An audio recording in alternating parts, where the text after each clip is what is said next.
ॐ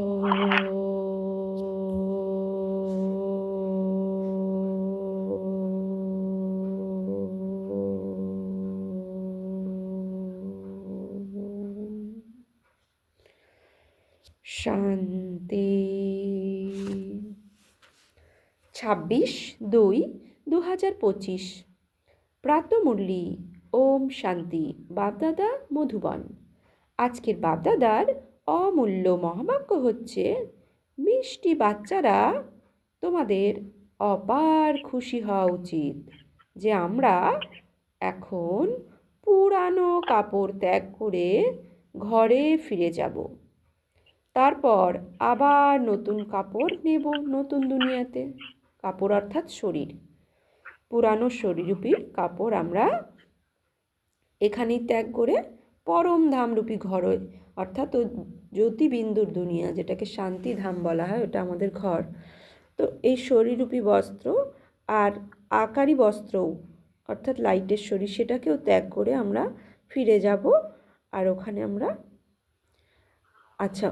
ওখানে মানে সত্যযুগে নতুন কাপড় নেব। পরমধাম গিয়ে পরমধাম থেকে যখন আমাদের ঘর অর্থাৎ সত্যযুগে আসব, তখন নতুন দেবী শরীর পরিধান করে দেবী দুনিয়ায় রাজত্ব করব। আজকের মুরলি থেকে প্রশ্ন হচ্ছে, ড্রামার কোন রহস্য অত্যন্ত সূক্ষ্ম বোঝার মতো? উত্তরে বাবা বলছেন, এই ড্রামা উকুনের মতো টিক টিক করে চলতে থাকে, খুব সূক্ষ্ম। তাই বাবা বলছেন উকুনের মতো টিক টিক করে চলতে থাকে। স্বয়ং ভগবান নিরাকার মহাজ্যোতি পরমাত্মা পরমধাম থেকেও দেখে যে উকুনও টিকটিক করে চলে, উকুনের চলনও কেমন। তো উকুনের টিকটিক করে চলার সাথে ড্রামার চলা উনি তুলনা করেছেন। ওই জন্য যার যে এক চলেছিল সেটাই আবার হুবহু 5000 বছর পরে রিপিট হবে। 5000 বছরের অন্ত চলছে, এখন অল্প সময় বাকি আছে। আবার পরবর্তী যখন সত্য ত্রেতা দাপর কলি 5000 বছর কমপ্লিট হবে, সেম তখন এই সময় হুবহু রিপিট হবে। এই রহস্য অত্যন্ত সূক্ষ্ম, বুঝতে হবে। যে বাচ্চারা এই রহস্যটা যথাযথভাবে বুঝতে পারে না, তখন বলে দেয় ড্রামাতে থাকলে পুরুষার্থ করে নেবে, তারা উচ্চ পদ প্রাপ্ত করতে পারে না। ওম শান্তি। বাচ্চাদের বাবার পরিচয় প্রাপ্ত হয়েছে, এরপর বাবার থেকে উত্তরাধিকার প্রাপ্ত করতে হবে আর পবিত্র হয়ে উঠতে হবে। বলেও থাকে, হে পতিত পাবন, এসে আমাদের পবিত্র করো, কারণ মনে করে আমরা হলাম পতিত বুদ্ধিসম্পন্ন। বুদ্ধিতেও বলে এটা হলো আয়রন এজের দুনিয়া, তাই না? আমাদের বুদ্ধি কি বলে? এটা আয়রন এজের দুনিয়া, কলিযুগী দুনিয়া। নতুন দুনিয়াকে শত প্রধান, পুরনো দুনিয়াকে তম প্রধান বলা হয়ে থাকে। বাচ্চারা, তোমরা এখন বাবাকে পেয়েছো, ভক্তের ভগবান প্রাপ্ত হয়েছে। বলাই হয় ভক্তির পরে ভগবান এসে ভক্তির ফল দেন, কারণ পরিশ্রম করে বলে তার ফলও চাই। ভক্ত কত যে পরিশ্রম করে সেটা তো তোমরা জানো। তোমরা অর্ধকল্প ভক্তিমার্গে ধাক্কা খেয়ে ক্লান্ত হয়ে পড়েছ, ভক্তি করতে গিয়ে অনেক পরিশ্রম করেছ। এটাও ড্রামাতে নির্ধারিত রয়েছে। পরিশ্রম করা হয় লাভবান হওয়ার জন্য, মনে করে ভগবান এসে ভক্তির ফল দেবেন। তো যিনি ফল দেন ভগবানই থাকেন, যিনি ফল দেন ভগবানই থাকেন। ভক্ত ভগবানকে স্মরণ করে কারণ ভক্তিতে আছে দুঃখ। ভক্ত ভগবানকে স্মরণ করে কারণ ভক্তিতে আছে দুঃখ। তো বলে এসে আমাদের দুঃখ হরণ করো, পবিত্র করো। কেউই জানে না যে এখন হলো রাবণ রাজ্য, রাবণই পতিত করেছে। বলেও থাকে রাম রাজ্য চাই, কিন্তু সেটা কবে কিভাবে হবে কারোরই সেটা জানা নেই। আত্মা ভিতরে ভিতরে বোঝে যে এখন হলো রাবণ রাজ্য, এটা হলোই ভক্তিমার্গ। ভক্ত অনেক নাচ তামাশা করে, খুশিও হয়। এখনকার ভক্ত কি করে? নাচ তামাশা করে আর তাতে খুশিও হয়, আবার কাঁদতেও থাকে। ভগবানের প্রতি প্রেমে অশ্রু এসে যায়। ভক্তদের ভগবানের প্রতি প্রেমে অশ্রু এসে যায়, কিন্তু ভগবানের সাথে পরিচয় নেই। ভগবান কে, তার রূপ কি, তার অকুপেশন কি, তারা জানেই না, তাদের পরিচয় নেই। যার প্রতি প্রেমে অশ্রু এসে যায় তাকে জানতে হবে তো। চিত্র থেকে তো কিছু পাওয়া যায় না। হ্যাঁ, অনেক ভক্তি করলে তো সাক্ষাৎকার হয়, ব্যাস সেটাই হলো তাদের কাছে খুশির ব্যাপার। ভক্তিতে সাক্ষাৎকার হয়ে গেল আর তাতে খুশি হয়ে গেল। বলছে ওদের কাছে ওটাই খুশির ব্যাপার। সাক্ষাৎকারে আর সংস্কার বদলাবে না। সাক্ষাৎকার হলে সংস্কার বদলাবে না, না সে মুক্ত হতে পারবে, জীবন মুক্তি প্রাপ্ত করতে পারবে। ভগবান নিজে সেই নিজের পরিচয় দেন যে আমি কে, আমি যেমন দুনিয়াতে কেউ জানে না। আমি জ্যোতিবিন্দু নিরাকার, এইভাবে এক প্রকাশময় লাইট, পরম আত্মা স্বরূপে, এইভাবে আমাকে কেউ জানে না। তোমাদের মধ্যে যারা বাবা বলে তাদের মধ্যেও কেউ সুপরিপক্ক, কেউ কাঁচা। দেহ অভিমান ভাঙতেই পরিশ্রম হয় তাদের, দেহি অভিমানী হতে হবে। বাবা বলেন তোমরা হলে আত্মা, তোমরা 84 জন্ম ভোগ করে তম প্রধান হয়েছ। এখন আত্মায় তৃতীয় নেত্র প্রাপ্ত হয়েছে। আত্মা বুঝতে পারছে। বাচ্চারা তোমাদের সমগ্র সৃষ্টিচক্রে নলেজ বাবা দেন। বাবা হলেন নলেজফুল, তাই বাচ্চাদের নলেজ দেন। বাবা হলেন নলেজফুল, তাই বাচ্চাদের নলেজ দেন। নলেজফুল তাই বাচ্চাদের নলেজ দেন। কেউ জিজ্ঞাসা করে শুধুমাত্র তোমরাই 84 জন্ম নাও? বলো হ্যাঁ, আমাদের মধ্যে কেউ 84 জন্ম নেয়, কেউ 82 জন্ম নেয়, কেউ সবচেয়ে বেশি 84 জন্ম নেয়। 84 জন্ম তাদের হয় যারা শুরুতে আসে। যারা ভালোভাবে পড়ে উচ্চপদ প্রাপ্ত করে তারা আগে আসবে। মালাতে নিকটতমভাবে ঘোরানো হবে। যেমন নূতন বাড়ি তৈরি হতে থাকলে মনে হতে থাকে যে তাড়াতাড়ি হয়ে গেলে কি গিয়ে ঘরের মধ্যে বাস করি। বাচ্চারা তোমাদের খুশি হওয়া উচিত। এখন আমাদের পুরনো কাপড় ছেড়ে নতুন দিতে হবে, অর্থাৎ কলিযুগী পোশাক ছেড়ে কাঞ্চন কায়া সত্যযুগী দেবী পোশাক ধারণ করতে হবে। নাটকের অ্যাক্টরস আধা ঘন্টা আগে থেকেই ঘড়ি দেখতে থাকে। টাইম সম্পূর্ণ হলে বাড়ি যাবে, সেই টাইম এসে পড়ে। বাচ্চারা তোমাদের জন্য অসীম জগতের ঘড়ি রয়েছে। তোমরা জানো যখন কর্মাতীত অবস্থা প্রাপ্ত করবে তখন আর এখানে থাকবে না। কর্মাতীত হওয়ার জন্য স্মরণে থাকতে হয়। পরিশ্রম অনেক। নতুন দুনিয়াতে তোমরা যাও, আবার এক জন্মে কলা কম হতে থাকে। নতুন বাড়িতে 6 মাস বসবাস করলে কিছু না কিছু দাগ ইত্যাদি তো হয়েই যায়। যখন প্রথম নতুন বাড়ি তখন কোনো দাগ নেই, পারফেক্ট, আর অ্যাটেনশান কোথাও যেন দাগ না লাগে। তো ধীরে ধীরে বাড়ি পুরনো হতে থাকলে আমাদের কি হয়, সাফ সাফাইও কমে আসে। তাই ধীরে ধীরে পুরনো বাড়িতে কি হয়, ওই বাড়ি যখন পুরনো হয় তখন দাগ লেগে যায়। তো বাবা বলছেন দাগ ইত্যাদি হয়ে যায়, তাই না? কিছুটা হলেও তফাৎ এসে যায় নতুন বাড়ির সাথে।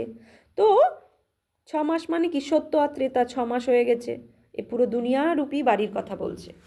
তো সত্য ত্রেতা খুবই ভালো ছিল, তো 6 মাস হয়ে গেল। তারপরে দাপরের থেকে আধা কল্প পর যে 6 মাস রয়েছে দাগ লাগা শুরু করলো, অর্থাৎ আত্মার ওপরে বিকারের দাগ লাগা শুরু করলো। তো দুনিয়াতেও দাগ হয়ে গেল। তো সেখানে নতুন দুনিয়াতে কেউ তো প্রথমে আসবে, কেউ একটু পরে আসবে। যে প্রথমে আসবে তাকে বলা হবে শতপ্রধান। আবার ধীরে ধীরে কলা কম হতে থাকে। এই ড্রামার চক্র উকুনের মতো চলতে থাকে, টিক টিক হতে থাকে। তোমরা জানো যে সমগ্র দুনিয়াতে যার যা কিছুই অ্যাক্ট চলে সেটাই চক্রবাত আবর্তিত হতে থাকে। এটা বুঝতে পারা পক্ষে খুবই সূক্ষ্ম ব্যাপার। বাবা অনুভবের আধারে শোনান। তোমরা জানো যে এই পড়াশুনো আবার 5000 বছর পরে রিপিট হবে। এ হলো পূর্ব নির্মিত খেলা। এই চক্রের বিষয়ে কারোরই জানা নেই। এর ক্রিয়েটার, ডাইরেক্টর, মুখ্য অ্যাক্টরকে কিছুই জানে না। এখন বাচ্চারা, তোমাদের জানা আছে যে আমরা 84 জন্ম ভোগ করে এখন ফিরে যাচ্ছি। আমরা হলাম আত্মা। দেহি অভিমানী হলে তবে খুশির পারদ চড়বে। সেটা হলো পার্থিব জগতের নাটক। এটা হলো অসীম জগতের নাটক। পার্থিব জগতের নাটক 3 ঘন্টার, আর অসীম জগতের নাটক 5000 বছরের। বাবা আমাদের অর্থাৎ আত্মাদের পড়াচ্ছেন, এটা বলবে না যে অমুক সময়ে এটা হবে। বাবাকে যে কোনো কথা জিজ্ঞাসা করলে বলেন, ড্রামাতে যা কিছু বলার সেটা বলে দেওয়া হয়। ড্রামা অনুসারে যে উত্তর পাওয়া যেত সেটা পাওয়া গেছে, ব্যাস এর ওপর চলতে হবে। ড্রামা ব্যতীত বাবা কিছুই করতে পারে না। কোনো বাচ্চা বলে ড্রামাতে থাকলে তো পুরুষার্থ করে নেওয়া যাবে, তারা কখনো উচ্চ পদ পেতে পারে না। তো আমাকে পুরুষার্থ না করলে পুরুষার্থ হবে? আমি যখন জেনে গেছি আমাকে পুরুষার্থ করতে, অর্থাৎ পরিশ্রম করে আমার পদ প্রাপ্ত করতে হবে। তা না হলে আমার ড্রামাতে যা আছে আমাকে করিয়ে নেবে, ড্রামাতে যা আছে তা হবে। ড্রামার অজুহাত দিলে সে কখনোই উচ্চ পদ প্রাপ্ত করতে পারে না। বাবা বলেন পুরুষার্থ তোমাদের করতে হবে। ড্রামা তোমাদের পুরুষার্থ করিয়ে নেয় পূর্বকল্পের মতো। কেউ ড্রামা অনুসারে দাঁড়িয়ে পড়ে যে ড্রামাতে যা আছে হবে, তাই মনে করা হয় তাদের ভাগ্যে নেই। তোমাদের এখন স্মৃতি এসেছে যে আমরা হলাম আত্মা, আমরা এই পার্ট প্লে করতে এসেছি। আত্মাও অবিনাশী, পার্টটিও অবিনাশী। 84 জন্মের পার্ট আত্মাতে নির্ধারিত হয়ে আছে, আবার সেই পার্টই প্লে করবে। এটাকেই বলা হয় প্রাকৃতিক নিয়ম।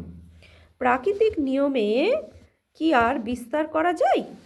এখন মুখ্য ব্যাপার হলো পবিত্র অবশ্যই হতে হবে, এই চিন্তাই থাকতে হবে। কর্ম করার সময় বাবার স্মরণে থাকতে হবে। তোমরা একই প্রিয়তমা, তাই না? সেই এক প্রিয়তমকে সকল প্রিয়তমারা স্মরণ করে। সেই প্রিয়তম বলেন, এখন আমাকে স্মরণ করো, আমি তোমাদের পবিত্র করে তুলতে এসেছি। তোমরা আমাকেই পতিত পাবন বলো, আবার আমাকে ভুলে গিয়ে গঙ্গাকে কেন পতিত পাবনী বলো? এখন তোমরা বুঝে গেছো বলে ওই সব ছেড়ে দিয়েছ। তোমরা মনে করো একমাত্র বাবা হলেন পতিত পাবন। এখন কৃষ্ণকে পতিত পাবন মনে করে কখনো স্মরণ করো না। কিন্তু ভগবান কিভাবে আসেন এটা কেউ জানে না। কৃষ্ণের আত্মা যিনি সত্যযুগে ছিলেন, তিনি অনেক রূপ ধারণ করতে করতে এখানে তমপ্রধান হয়ে গেছে, আবার শতপ্রধান হচ্ছে। শাস্ত্রে এই ভুল করে দিয়েছে। এই ভুলটাই হয় তখন আমি এসে নির্ভুল করি। এই ভুল হওয়াটাও ড্রামাতে রয়েছে, আবারও হবে। এখন তোমাদের বোঝানো হয়েছে শিব ভগবানও বাঁচো। ভগবান বলাও হয় শিবকে। ভগবান তো একজনই, সব ভক্তদের ফল প্রদানকারী এক ভগবান। ওনাকে কেউই জানতে পারে না। আত্মা বলেও গড ফাদার, ওই লৌকিক ফাদার তো এখানে, তবুও সেই বাবাকে স্মরণ করে থাকো তোমরা।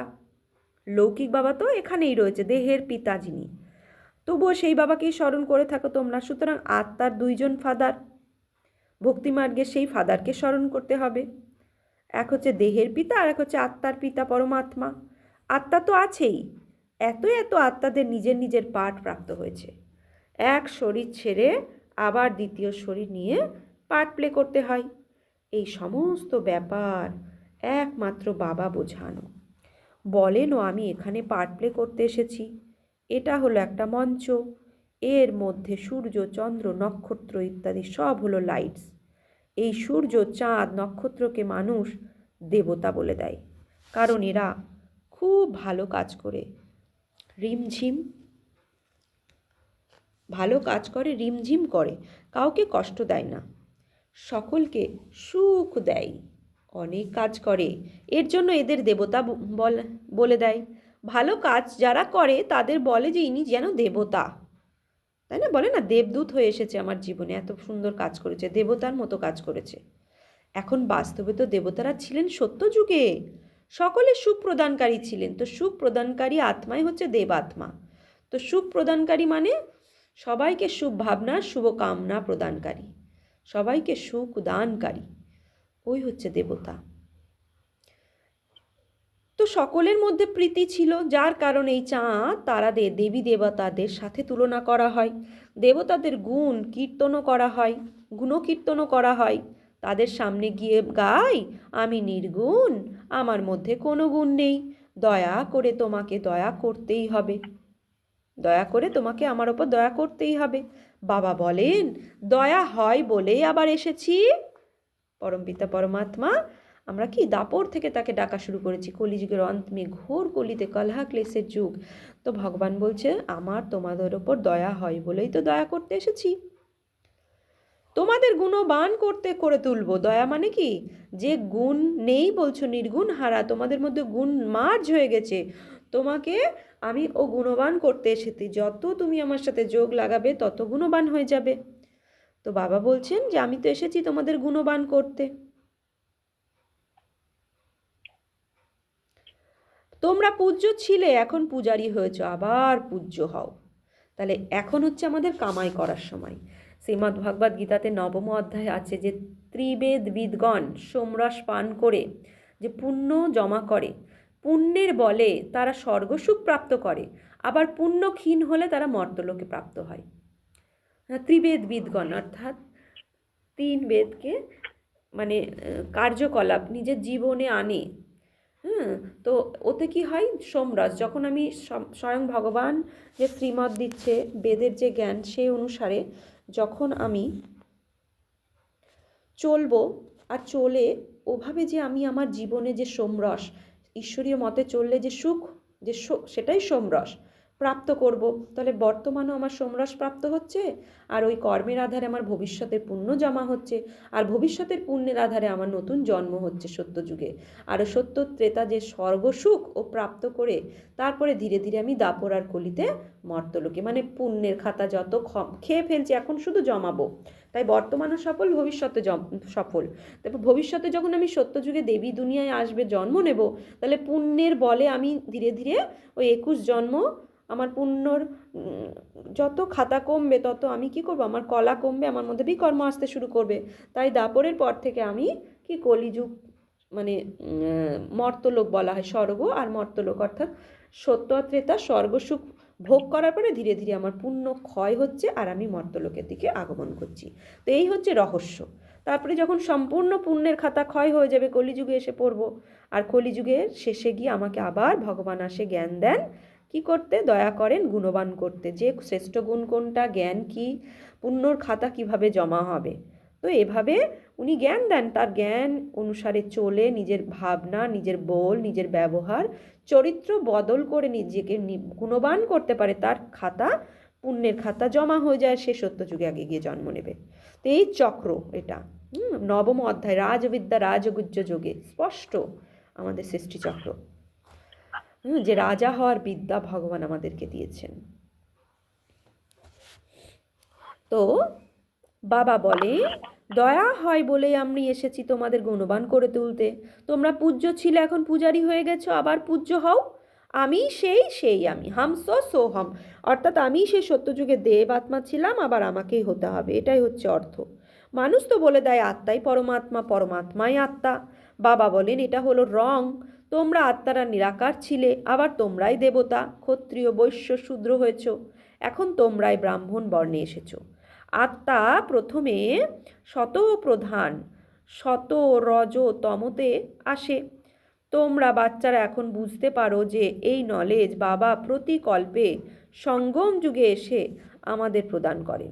ভারত প্রথম থেকেই স্বর্গ ছিল, সেখানে কত অল্প মানুষ হবে। এখন হলো কলিযুগ, সব ধর্ম এসে গেছে। সত্যযুগে কি আর অন্য কোনো ধর্ম ছিল? সেখানে হয়ই এক ধর্ম, এছাড়া সব আত্মারা চলে যায়। তোমরা জানো যে এখন এই পুরনো দুনিয়ার বিনাশ সামনে দাঁড়িয়ে আছে। বাবা রাজযোগ শেখাচ্ছেন, যে কেউ এলে বলো এটা হলো অসীম জগতের ঘড়ি। বাবা দিব্য দৃষ্টি দিয়ে এই ঘড়ি তৈরি করেছেন। যেমন সেই ঘড়ি তোমরা বারে বারে দেখো, এখন এই অসীম জগতের ঘড়ি স্মরণে আসে। বাবা ব্রহ্মার দ্বারা এক ধর্মের স্থাপনা, শঙ্করের দ্বারা আসুরি দুনিয়ার বিনাশ করান। অর্থাৎ আমি এক ব্রহ্মা, প্রজাপিতা ব্রহ্মা বাবা, তাকে দিয়ে স্থাপনা করাচ্ছে। সে যখন সম্পূর্ণ প্রাপ্ত করছে, তখন সে শঙ্কর হয়ে শঙ্করের দ্বারাই দুনিয়ার বিনাশ। তো আমিও তার সন্তান, মাস্টার ব্রহ্মা হয়ে সত্যযুগী দেবী গুণ নিজের জীবনে ধারণ করে স্থাপনা করছি, আর তার সাথে সাথে এই দুনিয়া, সত্যযুগী দুনিয়া স্থাপন করছি। আর স্থাপনার সাথে সাথে বিনাশ অবশ্যম্ভাবী। নতুন দুনিয়া স্থাপনা হলে পুরনো দুনিয়ার বিনাশ তো অবশ্যম্ভাবী। তো একই সাথে তিনটে কার্য পালন হচ্ছে। আর পালন বিষ্ণুর দ্বারা পালনা, অর্থাৎ আমি আমার যে দেবীগুণ ধারণ করছি, আমি বিষ্ণু হয়ে আমার দেবীগুণের পালনা দিচ্ছি। তো আমি মাস্টার ব্রহ্মা, মাস্টার বিষ্ণু আর মাস্টার শঙ্কর হয়ে তিন রূপে কার্য করছি। বুদ্ধিতেও বলে এই চক্র আবর্তিত অবশ্যই হয়। কলিযুগের পর সত্যযুগ আসবে।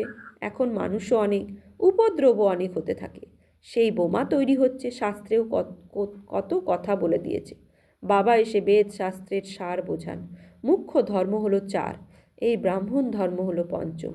সবচেয়ে উচ্চতম হলো এই ছোট ধর্ম।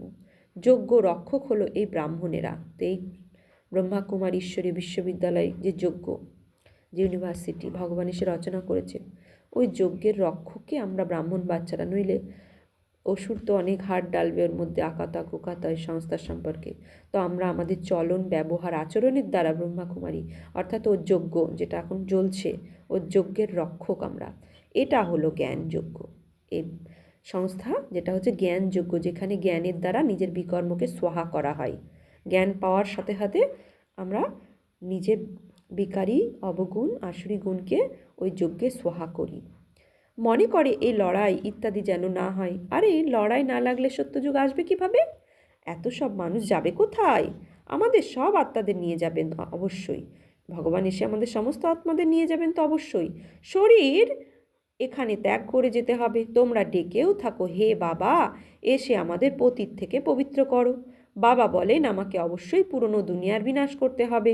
পবিত্র দুনিয়া হলোই সত্যযুগ। সবাইকে মুক্তিধামে নিয়ে যায়। সবাই তো মৃত্যুকে আহ্বান করে। তারা এটা বুঝতে পারে না যে তারা মহান মৃত্যুকে আহ্বান করছে। বাবা বলেন এটাও ড্রামাতে নির্ধারিত হয়ে আছে। আত্মাদের ছি ছি দুনিয়া থেকে বের করে শান্তিধামে নিয়ে যায়। এটা তো ভালো ব্যাপার। তোমাদের মুক্তি থেকে আবার জীবন মুক্তিতে আসতে হবে, আবার জীবন বন্ধনে যাওয়া। এ তো সব আত্মাদের তো সত্যযুগে, এত সব আত্মারা তো সত্যযুগে আসবে না, আবার নম্বর অনুযায়ী আসবে। সেই কারণে এখন শান্তিধাম আর সুখধামকে স্মরণ করো। শেষে যারা আসে তাদের পার্টি হলো অল্প, তারা প্রথমে অবশ্যই সুখপ্রাপ্ত করবে।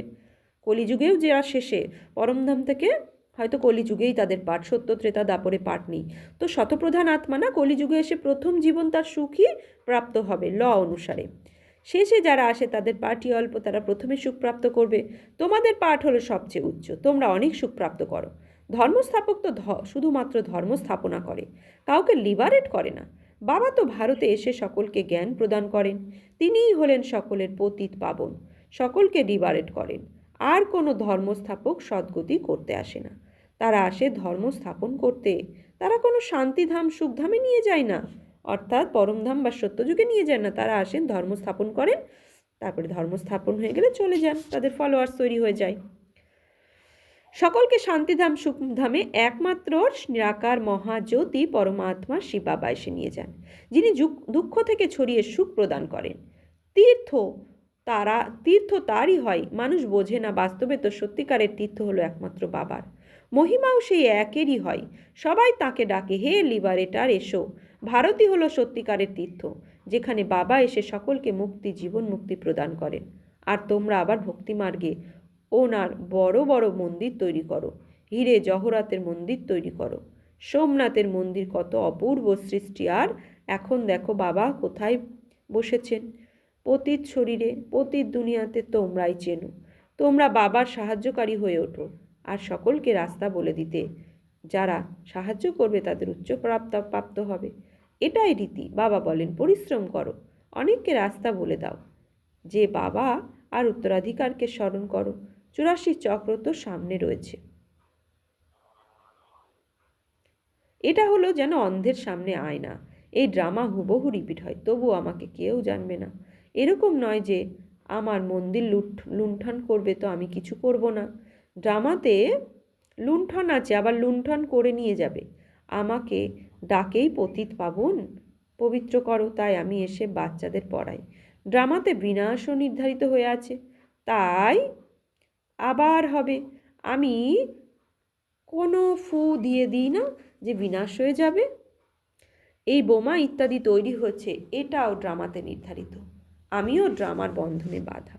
আমার পাঠ হলো সবচেয়ে বড়, সৃষ্টিকে পরিবর্তন করা, পতীত থেকে পবিত্র করা। এখন সমর্থকে আমি না ড্রামা, না রাবণকে ড্রামা অনুসারে আসতেই হবে। বলছে আমি না ড্রামা,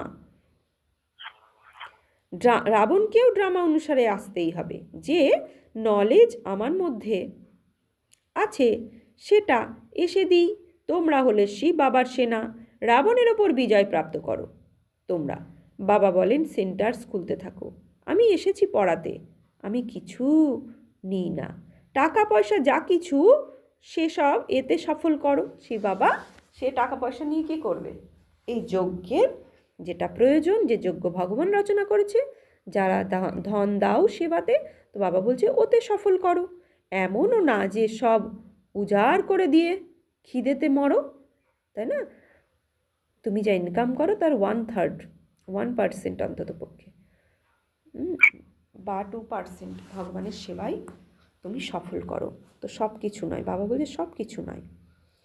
তো বলছে কত মানুষ খিদের মরতে থাকে, এখন বাচ্চারা তোমাদের সম্পূর্ণ উত্তরাধিকার প্রাপ্ত করার পুরুষার্থ করতে হবে। এটা হলো আত্মিক নেচার কিওর। একদম সিম্পল ব্যাপার, শুধুমাত্র মুখে বলো, মনমনো ভাবো। আত্মাকে কিওর করে সেই জন্য বাবাকে অবিনাশী সার্জনও বলা হয়। কত সুন্দর অপারেশন শেখান।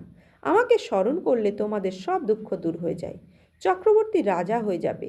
এই কাঁটার জঙ্গলে থেকেও এমন মনে করো যে আমি ফুলের বাগানে চলেছি, বাড়ি যাচ্ছি। একে অপরকে স্মরণ করতে থাকো। আল্লাহকে স্মরণ করলে তবে অর্থাৎ বাদশাহী প্রাপ্ত হয়ে যাবে। আচ্ছা, মিষ্টি মিষ্টি হারানিধি বাচ্চাদের প্রতি মাত পিতা বাপদাদার স্মরণে স্নেহ সুমন আর সুপ্রভাত। আত্মাদের পিতা তার আত্মারূপী বাচ্চাদের জানাচ্ছেন নমস্কার, সুপ্রভাত, ধন্যবাদ। ধারণার জন্য মুখ্যসার 1, উচ্চ পদ প্রাপ্ত করার জন্য সম্পূর্ণভাবে বাবার সাহায্যকারী হতে হবে।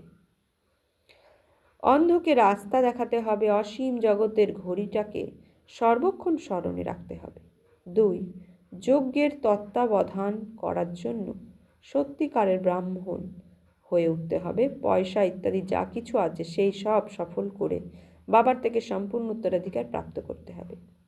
বরদান, মন মনোভাবর বিধির দ্বারা বন্ধনের বীজকে সমাপ্তকারী নষ্টমোহ স্মৃতিস্বরূপ ভব। মন মনোভাবর বিধির দ্বারা বন্ধনের বীজকে সমাপ্তকারী নষ্টমোহ স্মৃতিস্বরূপ ভব। বন্ধনের বীজ হলো সম্বন্ধ। যখন বাবার সাথে সর্বসম্বন্ধ জুড়ে নিয়েছো, তারপরও আর কারোর প্রতি মোহ বিকার থাকতে পারে? বিনা সম্বন্ধে মোহ তো থাকে না, আর মোহ নেই তো বন্ধন নেই। যখন বীজকেই সমাপ্ত করে দিয়েছো, তো বিনা বীজে বৃক্ষ কিভাবে উৎপন্ন হবে? যদি এখনো পর্যন্ত বন্ধন থাকে, তাহলে এটাই প্রমাণিত হয় যে কিছু ভেঙেছ, কিন্তু জুড়েছ। এই জন্য মন মনোভাবর বিধির দ্বারা মনের বন্ধনগুলির থেকে মুক্ত নষ্টমোহ স্মৃতিস্বরূপ হও। শ্রীমদ্ভগবদ্ গীতাতে আছে শেষ অধ্যায়ে, নষ্টমোহ স্মৃতির লব্ধা তৎপ্রসাদয় তন্মচ্যুত স্থিতহস্মি গত সন্দেহ করিষ্যে বচনং তব। তো নষ্টমোহ স্মৃতিস্বরূপ হও, তাহলে এই সব অভিযোগ সমাপ্ত হয়ে যাবে যে কি করব, বন্ধন আছে, কাটছে না। তো নষ্টমোহ হতে হবে, তবেই স্মৃতিতে প্রপারলি ইয়াদ থাকবে যে আমি জ্যোতিবিন্দু আত্মা, আর তখনই তার জ্ঞান অমৃত প্রসাদে সদা সে চলতে পারবে। স্লোগান, ব্রাহ্মণ জীবনের শ্বাস হলো উৎসাহ উদ্দীপনা। এই জন্য যে কোনো পরিস্থিতিতে উৎসাহ উদ্দীপনার প্রেশার যেন কম না হয়। অব্যক্ত ইশারা, একান্ত প্রিয় হও, একান্ত আর একগ্রতাকে ধারণ করো। যতটা সেবার দোলাচলে আসো, ততটাই একদম আন্ডারগ্রাউন্ডে চলে যাও। যে কোনো নতুন ইনভেনশন আর শক্তিশালী ইনভেনশন আন্ডারগ্রাউন্ডেই করে, তো একান্তবাসী হওয়াই হলো আন্ডারগ্রাউন্ড। যখনই সময় পাবে, যদি এক নাগাড়ে 1 ঘন্টা বা আধ ঘন্টা নাও পাওয়া যায়, তথাপি 5 মিনিটের জন্য হলেও সাগর অর্থাৎ জ্ঞান সাগরের তলায় চলে যাও। এতে সংকল্পের ওপর ব্রেক লাগবে, তারপর বাণীতে আসতে চাইলেও আসতে পারবে না, এত পাওয়ারফুল। ও 5 মিনিটের জন্য যদি জ্ঞান সাগরের সাথে মিশে একাকার হয়ে তার তলায় যাই, তাহলে বাণীতেও আসতে ইচ্ছা করবে না, আওয়াজের দুনিয়াতে। আচ্ছা, আজকে সমান নেব যে আমি স্মৃতির স্বরূপ আত্মা, নষ্ট মোহ স্মৃতির স্বরূপ আত্মা। ওম শান্তি।